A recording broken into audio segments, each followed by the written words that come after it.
नमस्कार दोस्तों, मेरा नाम डॉक्टर नोवेश।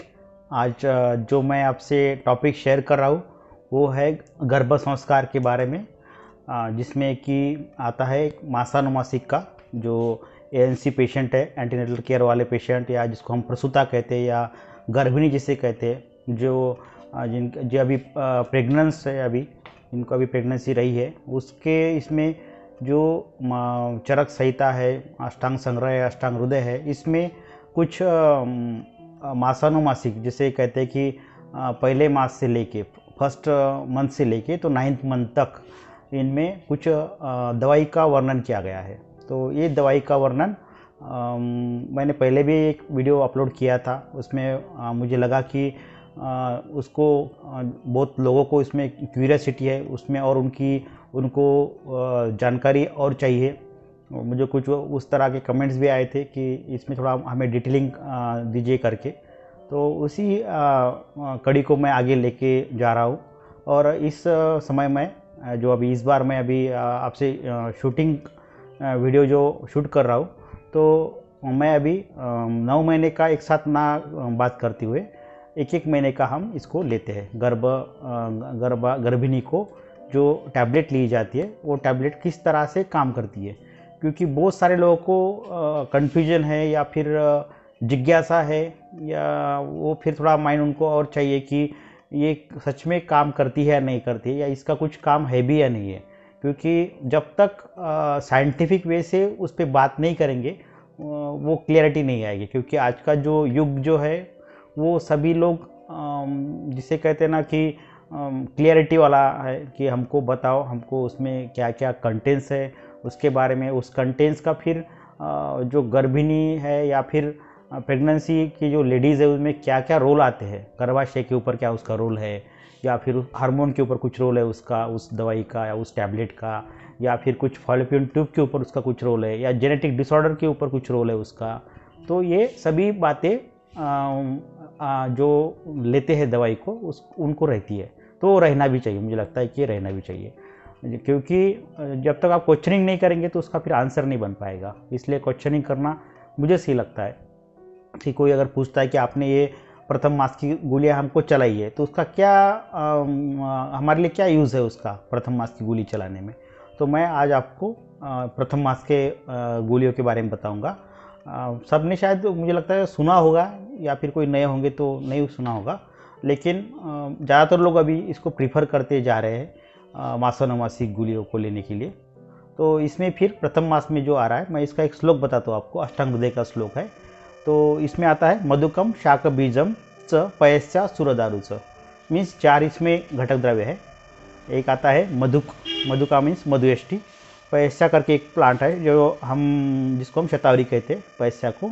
एस्परागस रैसिमोसस है एक है शाक बीजम करके आया है, ये टेक्नोवा ग्रैंडिस करके इसका लैटिन नेम आता है। और दूसरा एक लास्ट वाला है सुरदारू, तो उसको कहते हैं सिड्रस देवदारा। तो ये 4 प्लांट है इसमें।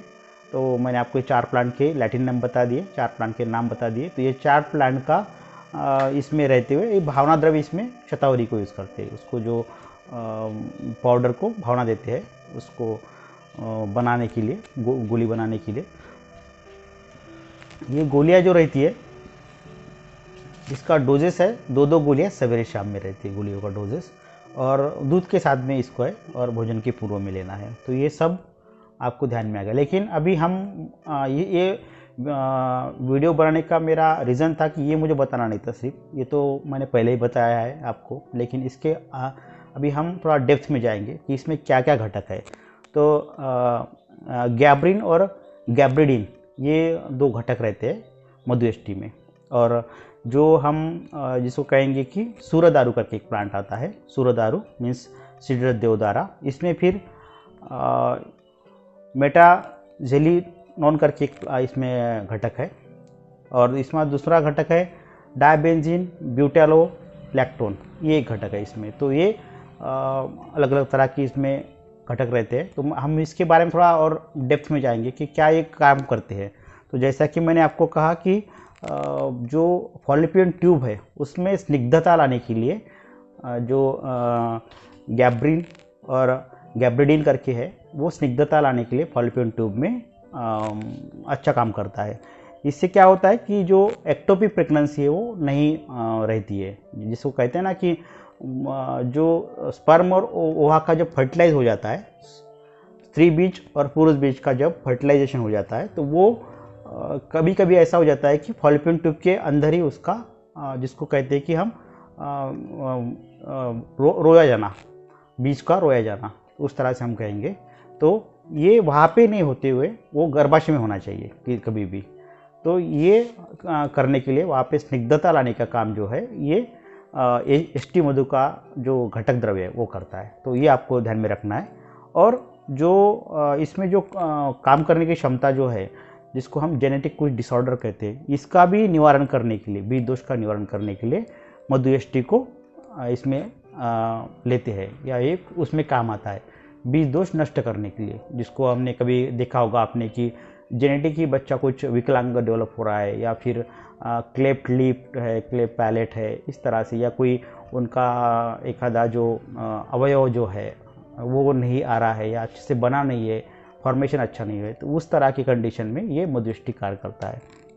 दूसरा है शाक बीज कर, क्या है शाक बीज का, मैंने आपको बताया टेक्टोना ग्रैंडिस करके इसका लैटिन नेम। तो इसमें 15 प्रकार के प्रोटीन्स रहते हैं। तो ये प्रोटीन क्या कार्य करते हैं, तो इसमें जो थिकनेस जो रहती है गर्भाशय की, जो अंतस्त्वचा है उसकी जो थिकनेस रहती है, वो कमी के कारण बहुत बार जिसको इनफर्टिलिटी, वंध्यत्व होने के चांसेस रहते हैं। तो ये वहाँ पे उसका योग्य तरह से इन्वायरमेंट बनाने का काम ये जो शाक बीज है ये करता है। तो अंतस्त्वचा जो है गर्भाशय की, उसको नॉर्मलाइज रखने का काम करता है, क्योंकि जो फर्टिलाइज हुआ वाला जो ओहम है, ओहा जो है वो वहीं पे आने वाला है, गर्भाशय में आने वाला है। इसी कारण बाद में एक शतावरी करके जो सर्जिकल एडिजन रहते हैं, जिसको कभी किसी को फाइब्रॉइड हुआ है, यूट्राइन फाइब्रॉइड हुआ है, या कुछ और कारण से सर्जिकल एडिजन डेवलप होते हैं, तो वो उसका जो नाश करने का काम करने का ये शतावरी करती है।